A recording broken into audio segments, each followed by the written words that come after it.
Vlog को skip मत कीजिएगा, मुकम्मल देखिएगा, बहुत मज़ा आने वाला है।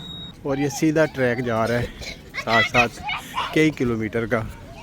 यहाँ पर वॉक मुकम्मल करने के लिए हमारे लिए मसला नहीं है। ये देखें यहाँ पर कुछ बच्चे कुछ खा रहे हैं, खा पी रहे हैं। और आज ये जुम्मा है तो यहाँ पे छुट्टी है, तो यहाँ बच्चे आराम से खेल रहे हैं, घूम रहे हैं, साइकिल चला रहे हैं। और उनके वालिदैन यहाँ पे कैंप लगा कर बैठे हैं, बच्चों का ख्याल रख रहे हैं।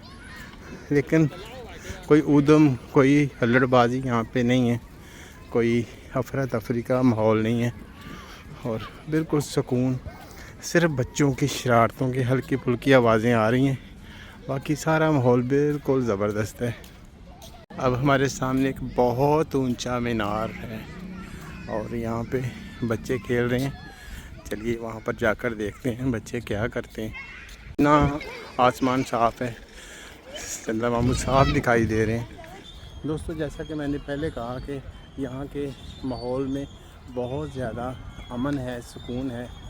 तो इस सुकून और अमन के लिए कवानीन बनाए जाते हैं और कवानीन का इतलाक़ मुमकिन बनाया जाता है। और जहाँ पर कवानीन होते हैं वहाँ ऐसा ही सुकून होता है, कोई अफरा तफरी नहीं है। बहुत लोग हैं, बहुत ज़्यादा, लेकिन सभी अपनी अपनी तफरीह में मसरूफ़ हैं। किसी के लिए कोई उलझन का बायस नहीं बन रहा, किसी के लिए कोई तकलीफ़ का बायस नहीं बन रहा। खुशबुएँ फैली हुई हैं खानों की, और ख़ुसूसी तौर पर बिरयानी की खुशबू बहुत ज़्यादा फैली हुई है। इसका मतलब है यहाँ पर बिरयानी आज भी बहुत पसंद की जा रही डिश है।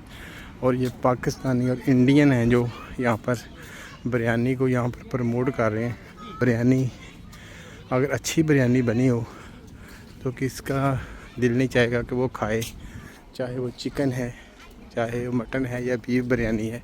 ये वाला फूल मुझे नीचे गिरा हुआ मिला है। मुझे फूल बहुत पसंद है, लेकिन मैंने कभी ज़िंदगी में फूल तोड़े नहीं हैं। तोड़कर खुशबू को महसूस करना मुझे आता नहीं है, अच्छा नहीं लगता। मैंने हमेशा फूलों और दरख्तों के ऊपर, पौधों के ऊपर लगा हुआ रहने दिया, तोड़ने का कभी दिल नहीं किया। यहाँ पर हर तरफ कैंपिंग नज़र आ रही है, छोटे बड़े कैंप लगे हुए हैं। लोगों ने अपनी फैमिलीज़ के हिसाब से यहाँ पे लगाए हुए हैं कैंप, छोटे बड़े। और जिन्होंने शाम से पहले वापस चले जाना है, उन्होंने सिर्फ यहाँ पर छाए हुए हैं कालीन वगैरह। हमारा भी प्रोग्राम बन रहा है कि हम अगले किसी फ्राइडे को कैंप लेकर आएँ और रात यहाँ पर रहने का और रुकने का नज़ारा करें। ये फूल, ये देखिए कैसा ज़बरदस्त फूल है। दोस्तों, शाम का वक्त हुआ चाहता है, यहाँ पे सूरज थोड़ी देर बाद ग़रूब हो जाएगा। यहाँ पर बेशुमार लोग जो आए हुए हैं वो ग़ुरूब आफ्ताब ही देखना चाहते हैं। ग़ुरूब आफ्ताब समुंदर के किनारे देखना एक दिलकश नज़ारा होता है। यहाँ पर सर्दियाँ समझो नहीं आई, और सर्दियों का मौसम मुझे डरा रहे हैं बेटे कि अगले दिनों में बहुत सर्दी आने वाली है। लेकिन मुझे यकीन है कि वो महज मजाक करते हैं। यहाँ सर्दियाँ समझो जैसे ये सर्दियों का मौसम है और यहाँ पर सिर्फ हल्की हल्की सर्दी है। ये शाल वैसे ही मैंने घर से आते हुए उठा ली थी, इसका मकसद कोई नहीं है। हवा बिल्कुल नॉर्मल सी चल रही है और मौसम बहुत दिलकश हो चुका है। इस साल पर कैंपिंग का आइडिया बहुत ज़बरदस्त है, क्योंकि यहाँ पर कोई तेज़ तूफ़ान तो चलते नहीं हैं, हल्की हल्की हवा सुबह शाम चलती रहती है। तो यहाँ मौसम भी शदीद नहीं है, इसलिए यहाँ पर कैंपिंग ज़रूर करनी चाहिए।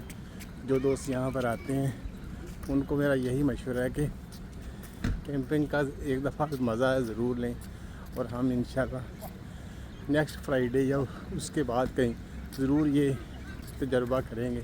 सूरज देख लीजिए कितना नीचे आ चुका है, अभी 10-15 मिनट के अंदर ये ग़रूब हो जाएगा। एक ये मंज़र देख लीजिए, सूरज दरख्तों के पीछे छुप रहा है और इस साइड पे समुंदर। दोस्तों, ये था हमारा आज का व्लॉग। उम्मीद है आपको पसंद आया होगा। अगर पसंद आया होगा तो अपने दोस्त अहबाब के साथ शेयर कर दीजिए, चैनल को सब्सक्राइब कर लीजिए। दुआ में याद रखिएगा। अल्लाह हाफ़िज़।